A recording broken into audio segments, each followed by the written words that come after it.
In several speeches over the last week, Joe Biden has gone on the offensive, fighting for what he calls the soul of America, with its democracy under threat from the Republican fascists. Donald Trump and the MAGA Republicans represent an extremism that threatens the very foundations of our republic. We're at a serious moment in our nation's history. The MAGA Republicans don't just threaten our personal rights and economic security. They're a threat to our very democracy. They refuse to accept the will of the people.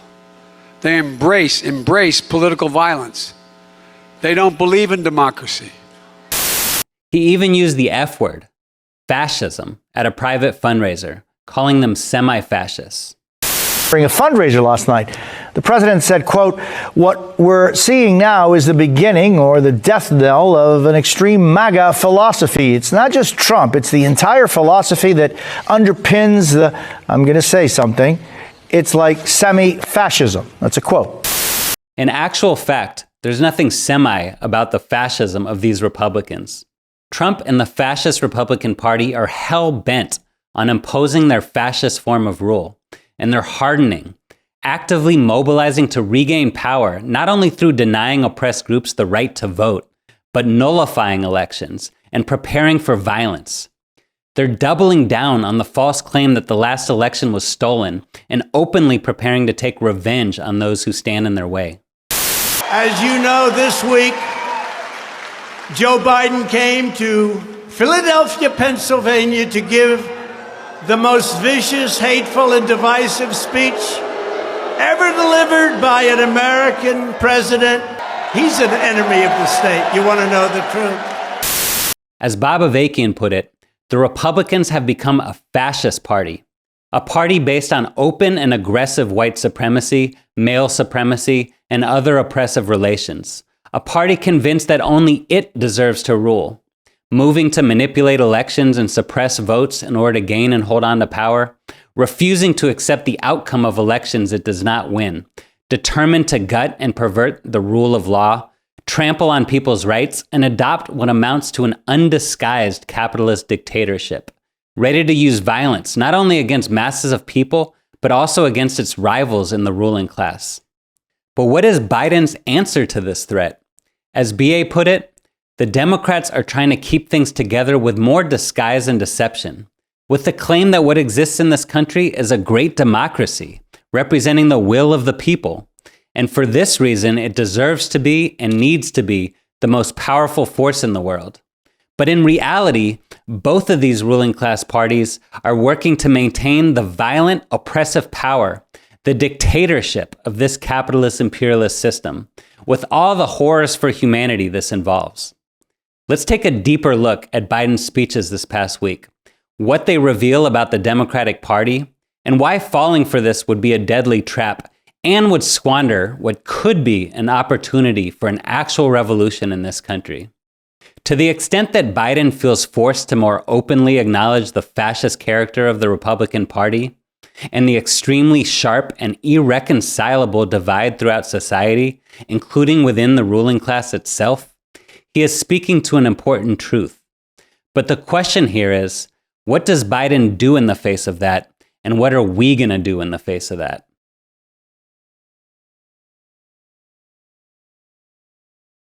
In an August 30th speech in Wilkes-Barre, Pennsylvania, Biden coupled his attacks on the MAGA Republicans with gushing praise for the police. When it comes to public safety in this nation, the answer is not defund the police, it's fund the police. Fund the police. Biden brushed off this country's systematic police murder and terror against black people, saying that there are a few bad cops, like there are bad lawyers and doctors, and called for 100,000 new cops nationwide. I know we expect so much from our law enforcement officers, so we need to support them. That's why my crime plan to help communities recruit, hire, and train nationwide more than 100,000 additional officers. In response to the MAGA attacks on the FBI for the raid on Trump's Mar-a-Lago estate, Biden backed the FBI and called for more funding for federal police as well. And now it's sickening to see the new attacks on the FBI. I'm opposed to defunding the police. I'm also opposed to defunding the FBI.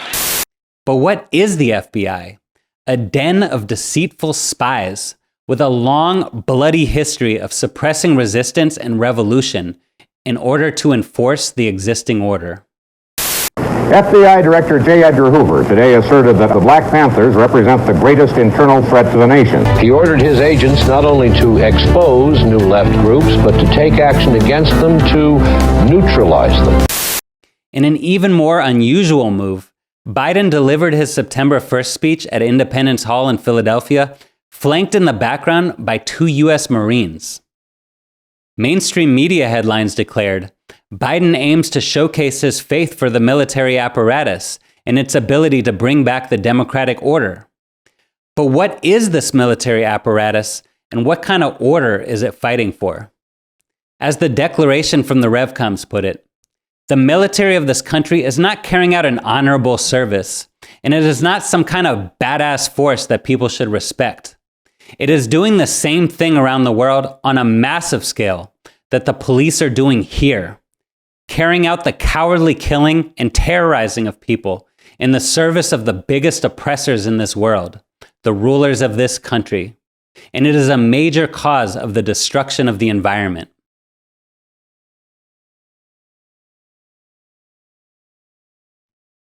Biden began his speech at Independence Hall in Philadelphia like this. This is where America made its Declaration of Independence to the world more than 2 centuries ago, with an idea unique among nations, that in America, we're all created equal. This is where the United States Constitution was written and debated. This is where we set in motion the most extraordinary experiment of self-government the world has ever known, with 3 simple words: we the people. We the people. These 2 documents and the ideas they embody, equality and democracy, are the rock upon which this nation is built. The rock upon which this nation is built? We the people in the U.S. Constitution is nothing but a disguise on a mountain of bullshit. These founding documents, which codified slavery and extermination of what they called the merciless Indian savages, while preaching about democracy, equality, and inalienable rights, are not what make America exceptionally good. They're the foundation of why, as Frederick Douglass put it, for revolting barbarity and shameless hypocrisy, America reigns without a rival. It is way past time to see the reality of what America is and does to people here and around the world, and to stop deceiving yourself by the honeyed words of ruling class politicians. We have never fully realized the aspirations of our founding, but every generation has opened those doors a little bit wider to include more people who have been excluded before. Speaking of opening doors wider, here's what police were doing in Columbus, Ohio on the same day Biden spoke in Wilkes-Barre, Pennsylvania. For Donovan, where's he at? Officers then entering with a canine to find Lewis. Authorities say Officer Ricky Anderson fired 1 shot at Lewis after the bedroom door is opened. Lewis appears to be raising his hands before being struck and collapsing. Murdering unarmed Donovan Lewis, a 20-year-old black man, as he lay in bed. Also on the same day in New York. This is the video posted to social media that shows a chaotic arrest that you see get even more chaotic, and he responds with what looks like a wallop of a punch. A black New York City pig decked 19-year-old Tamani Crum, and then the black mayor, Eric Adams, defended this assault, opening the door to a few diverse faces to carry out the same torment and terror black people have suffered at the hands of this system for 400 years. My fellow Americans, America is an idea, the most powerful idea in the history of the world. No, America is not an idea. It is a system of exploitation, and the ideas it promotes, from the slave owner founders to Biden's speeches on democracy and inclusivity, have always served to cover over and justify the system's brutal oppression.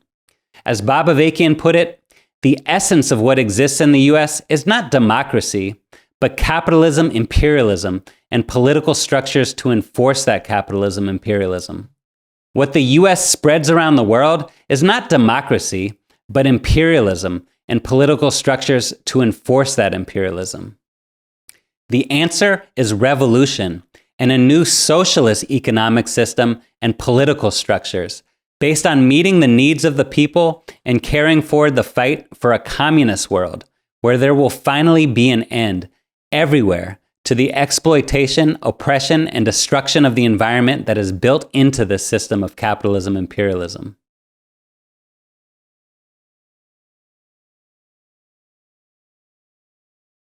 After describing the existential danger posed by the MAGA Republicans, how they're taking away basic rights and subverting elections, tearing up the norms and threatening violence, what was Biden's call to action? Did he call people into the streets to stand up to the fascist assault on women's right to abortion? Did he tell people to protest and resist the laws that are being passed in state after state to take away voting rights and enable fascist state governments to nullify the vote if it doesn't go their way? No. As he told his audience in Maryland last week, we just have to keep the faith. We just have to persevere. We just have to vote. Vote. Keep the faith? No. People need to confront reality. Humanity faces profound and existential crises driven by the system of capitalism imperialism. In addition to the rising fascism that is very real and advancing by the day, there is the escalating climate disaster and the growing threats of imperialist war and even nuclear war. Biden and the Democrats have no answer to any of this, besides clinging to the very norms the fascist Republicans are shredding and fighting in their own way to perpetuate the same system that spawned these fascists and all the other horrors which are built into it. If you are cheerleading Biden's recent speeches because you're alarmed by the very real fascist threat, you need to think about what you're endorsing. The even more forceful assertion of America's murderous armed force, the jingoism and American exceptionalism, the lie that this is a democracy for all. Is that your answer to Trump? There is another way. Revolution and the new communism developed by Bob Avakian. This revolution is even more possible because of the sharpening divisions in this country. And there's a roadmap for this revolution in the path-breaking work from BA, Something Terrible or Something Truly Emancipating. There's the inspiring and realistic vision for a whole new society. There are revolution clubs in cities around the country working to take up and apply this roadmap. There's deep analysis and guidance for this revolution every week at revcom.us and here on the RNL show. As Bob Avakian put it, instead of being a tail on the Democratic donkey, with its attempt to keep this monstrous system going and to deal with the growing fascist danger by relying on the normal procedure of this system and doomed efforts to heal the divisions that are deepening every day, people need to work for the revolution that is urgently needed and deal with the fascist danger as part of doing that.